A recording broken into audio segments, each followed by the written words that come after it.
There's really no question that Celeste Rivas Hernandez did not live the life of a typical 14-year-old girl before she was brutally killed and dismembered, allegedly at the hands of adult boyfriend singer David.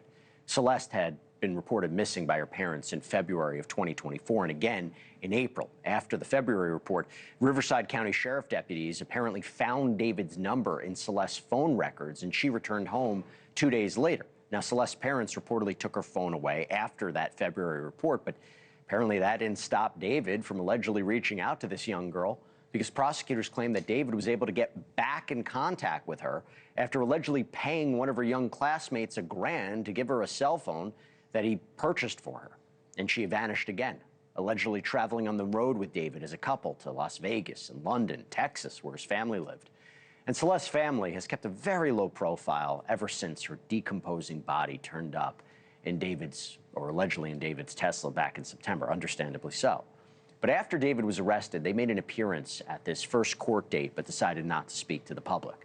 Their silence has reportedly allowed rumors to spread throughout their hometown that David was giving the family funds. And Celeste's father addressed those rumors today, broke his silence. Jesus Rivera told TMZ through his attorney Patrick Steinfeld, quote, "I never had any contact with this guy, and we haven't received any money from him or anyone in his family." Joining me now is Lauren Conlin. She's been following the story, contributor for LA Magazine. Thanks so much for taking the time. This is a big development. First, where are the rumors coming from that the family is being given money from David or his family?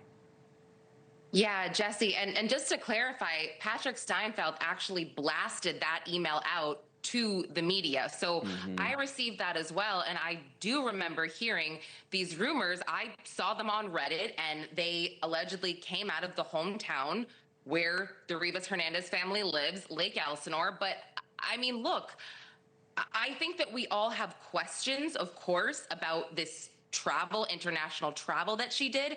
But I just really don't think that it's right that people are blaming and shaming the victim's family right now. I mean, go on. Why do you think he came out now?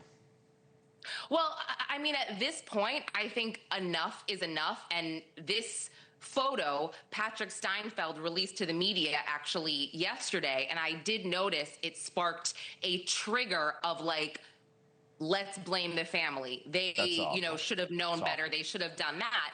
And, it is heartbreaking to me because, again, this family is going through something so horrific, so tragic that no parent should have to go through. And they were living a private life just 7 months ago, right? I mean, and now look. And also, I have a question. Why is no one talking about David's family? Did his mother ask questions when he transferred his homes into her name? Well, people have been asking questions because there was all those court documents about prosecutors seemingly wanting to subpoena them and have them testify in a hearing. What about, I'm not entirely sure, but just going back here for a second, does it surprise you that Celeste's father says he never met the guy? He never met David?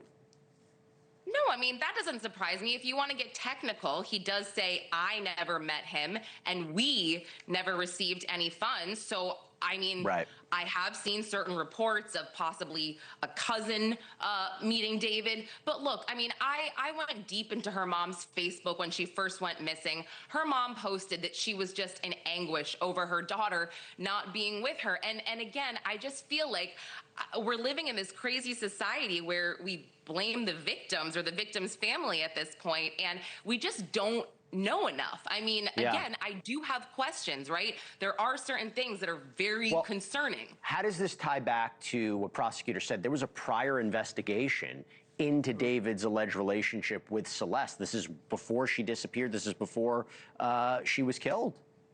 Yes, I mean, there was that February report or investigation that police did upon her going missing because they found David's phone number in her phone records, and they contacted him, and obviously they questioned him, and he allegedly lied, and there was no restraining order, or there wasn't a no contact order filed that is public, of course. But I have to wonder, did her family know that that was an option? Did police let them know that possibly they should do this? And by the way, the reason this is relevant is because he's facing a sex charge, and also prosecutors claim he killed her to keep her quiet about their alleged illegal sexual relationship. By the way, I have to ask you about this too. Did you see this video that came out today of David, following Celeste's death, where he's seemingly explaining to other people in this house what the smell is, right? And we're concerned because it could be the smell of a dead body, smell of decomposition. He blamed it on the bathroom. Yes, I did see that video, and I recall specifically Steve Fisher, who has actually been in that Hollywood Hills home because he worked for the homeowner. Steve has actually talked about this, and he said that this is the master bathroom area, or I'm sorry, the master bedroom, and the master bathroom is right there, and outside of the master bathroom is where David parked the Tesla, right below. So this video was taken in July. If her body was there allegedly in April, it would really smell bad at that point. Well, and I'll also tell you this, in the prosecution's filing, in their brief, they claim David lied to friends and associates about the smell in the Tesla, and I do wonder if that video could be a piece of evidence. Lauren Conlin, thank you for coming on. Thank you for setting the record straight. Really important words, and I hope the family is, trying to navigate this the best they can, but thank you. Thank you for watching. Subscribe below and download our NewsNation app right now on your phone, and you will get fact-based, unbiased news for all Americans.